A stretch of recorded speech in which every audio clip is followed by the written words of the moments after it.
Guys, welcome to my channel. I hope you're all doing very well. So I just watched Hard Truths. Let's talk about it.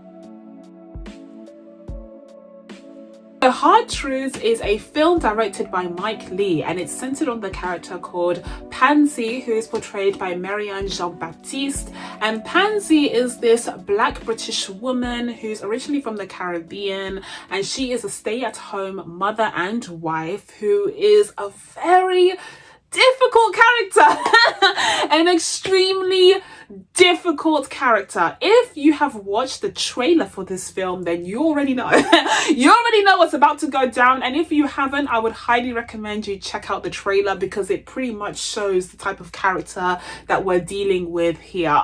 She's a tough one. Okay, she is agoraphobic, she is a hypochondriac, she doesn't like anything. Like, she literally has a problem with everything and everyone.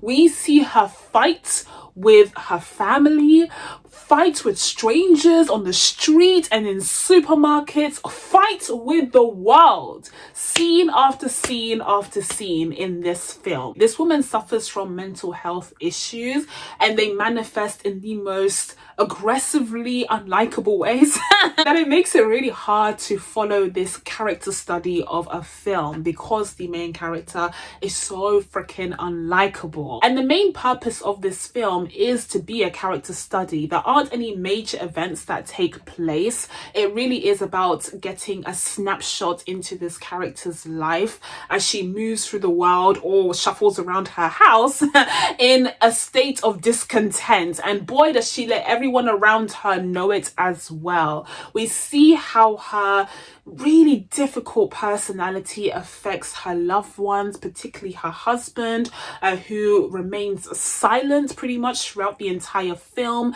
barely says a word because he clearly doesn't want to anger her even more or frustrate her. And meanwhile, he makes a living through his own moving company, and he has this colleague that talks a lot. Like, it's a stark contrast to the personalities that we see in his own home, because his colleague is very friendly and amiable, and he wants to make conversation and say these fun little facts. Pansy's husband remains largely non-verbal, and that's pretty much how he moves around the world at this point, and it's suggested that's largely as a result to his wife's personality and how it's beaten him down over the years. And then on the flip side, you have Pansy's son Moses.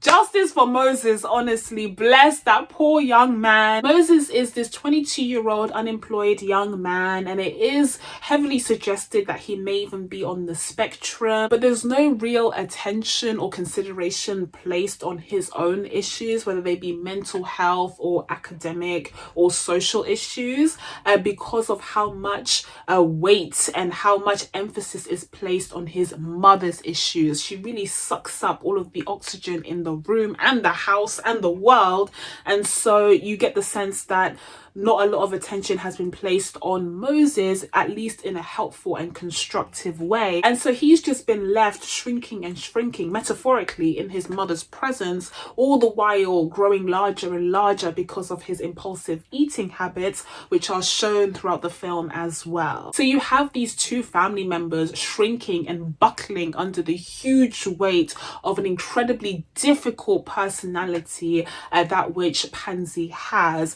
You see her roam around the house because she's not working herself, so she's impulsively cleaning everything. She has very strict rules about keeping everything clean and having a place for everything. She doesn't like any animals, she doesn't like any plants, she doesn't want any pests or bugs or foxes, in her garden. She really struggles with these impulses, and she's very, very strict about her rules, especially within her house. And you get the sense that on top of many of the other issues that she may have, she may also have OCD. And while Pansy spends most of the runtime of this film at home in bed, there are several occasions where she does go outside. She forces herself to run some errands, and they all turn out horribly. On one occasion, she's trying to shop for a new sofa, and she has a terrible interaction with one of the shop assistants. And then she goes out in the car park, and it's even worse when she's met with this man who keeps asking her if she she's going to leave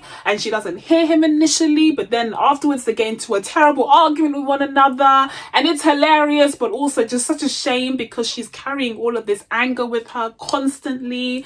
And then you see another occasion where she goes to a doctor's appointment and a dentist appointment, and they all end similarly horribly. And so you see how all of this meanness and anger that she carries around her in the house translate to her having terrible interactions in the real world, and it kind of shows you why she wants to spend so much time, you know, in the house, in her room, and specifically in her bed. Now, another person that's impacted by Pansy's behavior is her sister, and we actually get a very interesting contrast between Pansy's life and that of her sister, because her sister is a hairdresser and she owns her own salon. You see her kind of listening to her clients as they talk about their own lives and the struggles and strifes that they're experiencing. But then you also see her go home to her beautiful young daughters, and they have a completely different lifestyle and relationship with one another. They're far more open.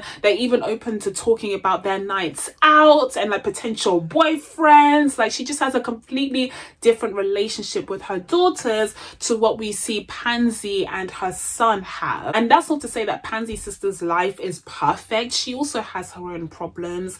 You know, it's suggested that she wants to find someone because she is a single mother and she is feeling a little bit lonely in this point in her life.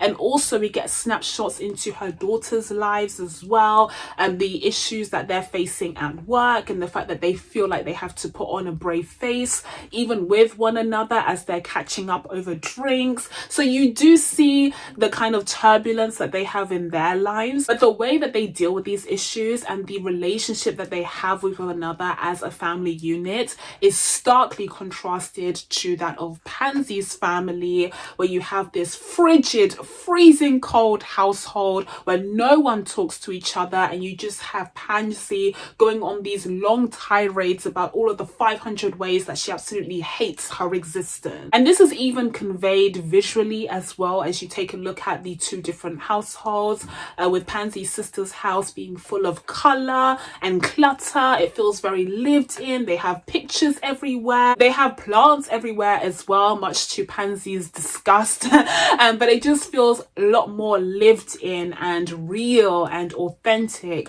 Whereas you have Pansy's home, which is very white and grey, and everything is spick and span. Nothing feels lived in. It's super clean, but it feels very clinical, almost like in a hospital, as opposed to a lived in household that's full of love and warmth and colour like her sister's is. And this is also conveyed through the costuming as well, with Pansy's ensembles tending to be quite light and bright, showing the emphasis that she puts on being clean and tidy, versus her sister, who wears more flowy, colourful clothes, showing a more laid back and open personality. And then interestingly enough, you have Pansy's son Moses, who tends to wear the same old navy blue hoodie as he goes on his long walks across the city. And that conveys how he must feel on the inside, like how he's stuck in life. He isn't really able to grow into full adulthood under the watchful and critical eye of his mother.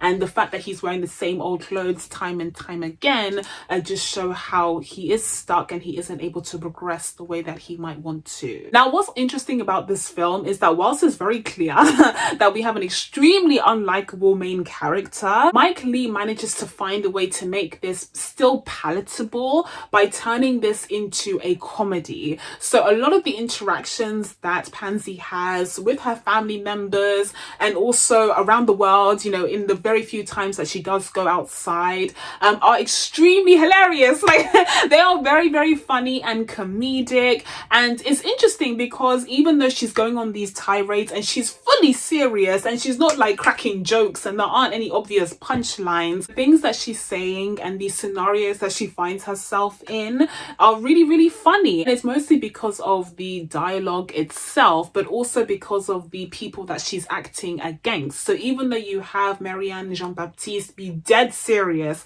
as she's talking about plump babies dressed in bows, the way that the people around her are reacting help create the sense of comedic relief, even though it is a very serious and and very tragic scenario. But the comedic elements of the film are largely in the first half, as in the second half we fall firmly in the drama category as we explore more of Pansy's backstory, and in particular her relationship with her late mother, as her sister convinces her to visit their late mother's gravestone on the 5th anniversary of her death. And that's where you get a lot of pent up and perhaps suppressed emotions coming out. And it's in the second half of the film that you really see the toll that Pansy's personality takes on her mental health, on her physical health. She keeps emphasizing how she's tired, she's exhausted. You can see that even though it seems like she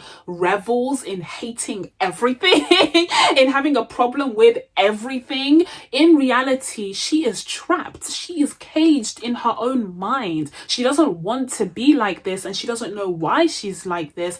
And she's really struggling with this person that she has become. And whilst it is alluded to that some of these issues may have stemmed from childhood trauma, the film doesn't seek to give any real solutions or explanations for why Pansy is like this. It just forces us to come to terms with the fact that she is like this. This is what she's like, and there's literally nothing she can do about it. And as much as we might roll our eyes and be absolutely disgusted by the way that she moves around the world, by the end of the film we come to realize that she might hate herself far more than any of us ever could, and it is truly tragic to see. Now, as I said, this film first and foremost functions as a character study, and so it gives ample opportunity for the incredible cast to do some amazing work here, led by an amazing, incredible, fantastic performance by Marianne Jean-Baptiste, who is just incredible as the extremely unlikable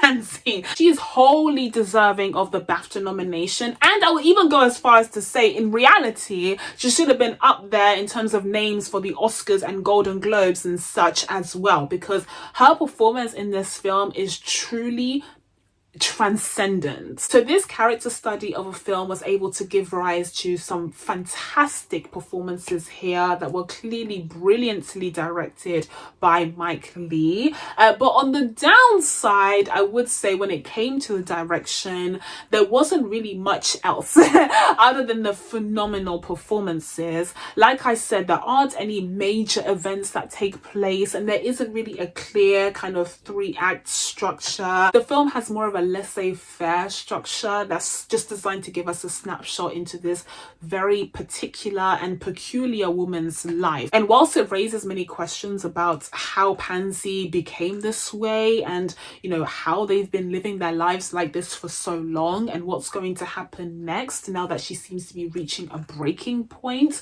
it doesn't seek to answer any of those questions. It just presents the situation as is and then kind of leaves it there. And to some that might be a little bit disappointing. It was kind of to me, because I do like a little bit of resolution. And a part of me kind of appreciated and accepted the fact that there was no easy solution to any of this, because she's a complicated character, and so of course there would be a complicated ending to this little chapter of her story. But as a result of that creative decision, it did mean that the film sometimes felt a little bit aimless, like we didn't really know where we were going with all of this, especially in the second half. And so that made the lack of resolution an even tougher pill to swallow. So with all of that being said, I'm going to be giving Hard Truths a 7.5 out of 10. So that's it from me, guys. Now that I told you guys my thoughts on Hard Truths, it's time for you guys to let me know what you thought of the film. If you've had a chance to check it out, down in the comments below. Please be sure to subscribe to catch your videos coming up. Thank you guys so much for watching. I really appreciate it, and I'll see you in the next one. Bye.